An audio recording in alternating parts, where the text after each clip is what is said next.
राज्यसभा में आज केंद्र सरकार द्वारा पेश किए गए बजट पर चर्चा हुई। इसके अलावा केंद्र शासित प्रदेश जम्मू कश्मीर के लिए वित्तीय वर्ष 2024 से लेकर 25 के बजट पर भी बातचीत हुई। पश्चिम बंगाल की सीएम ममता बनर्जी ने केंद्रीय बजट को पक्षपाती और गरीब विरोधी बताया है। ऐसे में आज इन मुद्दों को लेकर सदन में खबराखबरी देखने को मिल सकती है। संसद की कार्यवाही शुरू होने से पहले विपक्षी दलों ने एनडीए सरकार पर निशाना साधा। समाजवादी पार्टी के अध्यक्ष अखिलेश यादव ने कहा कि हम सब मांग कर रहे थे कि किसानों को एमएसपी मिले, लेकिन समर्थन मूल्य किसानों को नहीं, बल्कि अपनी सरकार बचाने वाले गठबंधन सहयोगियों को दिया जा रहा है। उन्होंने आगे कहा कि सरकार महंगाई को लेकर कोई ठोस कदम नहीं उठा पाई है। उत्तर प्रदेश को कुछ नहीं मिला है। डबल इंजन की सरकार से यूपी को दोगुना लाभ मिलना चाहिए था। मुझे लगता है कि लखनऊ के लोगों ने दिल्ली के लोगों को नाराज कर दिया है। इसके नतीजा बजट में दिख रहा है।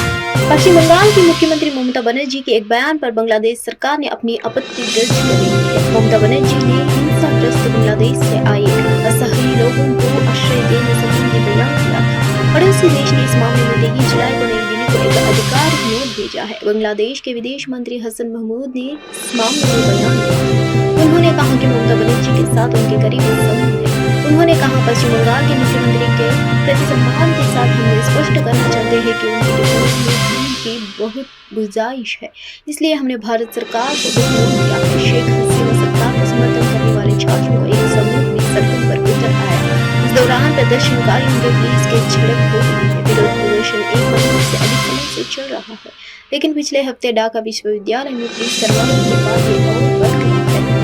महाराष्ट्र कर्नल की ट्रेनिंग आईएएस पूजा खेतकर की ट्रेनिंग रद्द कर दी गई थी। मसूरी स्थित Lal Bahadur Shastri national academy of administration ने उन्हें अकादमी वापस बुला लिया था। उन्हें 23 जुलाई तक एलबीएस एनडीए में रिपोर्ट करना था, लेकिन ऐसा हुआ नहीं। खेतकर एलबीएस एनडीए नहीं पहुंची है।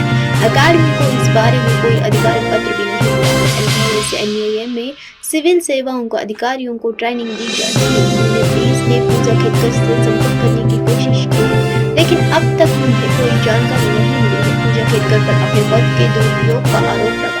फिर फर्जी विकलांगता प्रमाण पत्र से आरक्षण के तहत यूपीएससी में सफल होने का आरोप लगा। इसके बाद उन पर ओबीसी का फर्जी सर्टिफिकेट लगाने का भी आरोप लगा है। हरियाणा व पंजाब के बॉर्डर पर किसान आंदोलन मामले में आज सुप्रीम कोर्ट में सुनवाई हुई। दरअसल हरियाणा सरकार ने पंजाब हरियाणा हाईकोर्ट के बॉर्डर खोलने के आदेश को लेकर सुप्रीम कोर्ट में अर्जी दाखिल की थी। इस पर सुप्रीम कोर्ट में सुनवाई हुई। वहीं सुप्रीम कोर्ट ने सुनवाई के दौरान कहा कि हरियाणा व पंजाब सरकार को यथास्थिति बनाए रखने के निर्देश दिए गए हैं, यानी अभी शंभू बॉर्डर नहीं खोला जाएगा। इसके साथ ही एक स्वतंत्र समिति के गठन का भी प्रस्ताव रखा है, जो प्रदर्शनकारियों से संपर्क कर उनकी मांगों का समाधान मांगेंगे। न्यायमूर्ति सूर्यकांत की अध्यक्षता वाली 3 न्यायाधीशों की पीठ ने कहा कि एक तटस्थ मध्यस्थ की जरूरत है, जो किसानों और सरकार के बीच विश्वास पैदा कर सके। न्यायमूर्ति दीपंकर दत्ता और न्यायमूर्ति उज्जवल भुइया की पीठ ने कहा कि आपका किसानों तक पहुंचने के लिए कुछ कदम उठाने होंगे, अन्यथा वो दिल्ली क्यों आना चाहेंगे। आप यहाँ से मंत्रियों को भेज रहे हैं और उनकी बेहतरीन मंशा के बावजूद विश्वास की कमी है। पीठ ने कहा है कि 1 सप्ताह के भीतर उचित निर्देश लिए जाए। तब तक शंभू सीमा पर स्थिति को और बिगड़ने से रोकने के लिए पक्षकारों को यथास्थिति बनाए रखने दें। शीर्ष अदालत हरियाणा सरकार की उस याचिका पर सुनवाई कर रही थी, जिसमें उच्च न्यायालय के उस आदेश को चुनौती दी गई है, जिसमें उसे 1 सप्ताह के भीतर अंबाला के पास शंभू सीमा पर बैरिकेड्स हटाने के लिए कहा गया था, जहां किसान 13 फरवरी से डेरा डाले हुए हैं। अखिलेश यादव के राजनीतिक जीवन में आने वाले उतार चढ़ाव पर समाजवादी पार्टी प्रमुख ने कहा कि हमने संघर्ष किया। इस संघर्ष का नतीजा है कि हमें सबसे ज्यादा सीट मिली और यकीनन हमें 2047 में हमारी पार्टी की सरकार जरूर बनाएगी। अखिलेश यादव उत्तर प्रदेश के उप मुख्यमंत्री केशव प्रसाद मौर्य को लेकर सोशल मीडिया पर काफी कुछ लिखते रहे हैं।